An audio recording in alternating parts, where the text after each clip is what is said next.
Welcome. Today we're going to talk about something very important: how to solve problems in our families. Sometimes we don't always get along, and that's okay.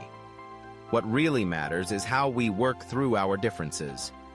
By being kind and listening to each other, we can fix problems and make our family stronger.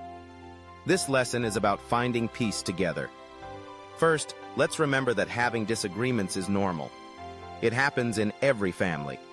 These moments give us a chance to understand each other better. It's really important to know how we feel.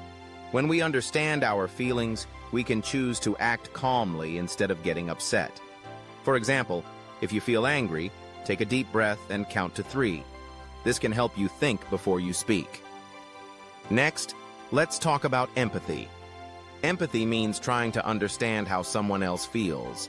When there's a problem, we should encourage each other to share our feelings. You can say, "I see you're sad. Can you tell me what's bothering you?"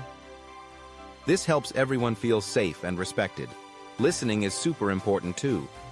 When we listen to each other, it shows that we care. Make sure to give each person a chance to talk without interrupting. You can say things like, "I understand what you're saying," or "Thank you for sharing your feelings." These words help everyone feel good. When we solve problems, we can work together. Instead of thinking of a disagreement as a fight, let's see it as a team challenge. You might ask, "How can we fix this together?" Or, "What can we do that makes everyone happy?"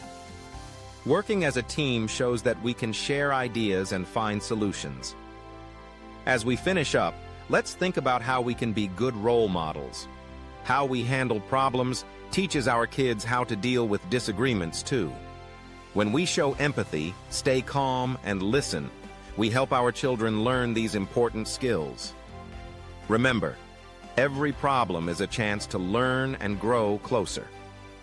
Thank you for joining me today to talk about finding peace together. Let's remember to be kind and understanding in our families. Together, we can create a happy home where everyone feels loved and important. Until next time, take care.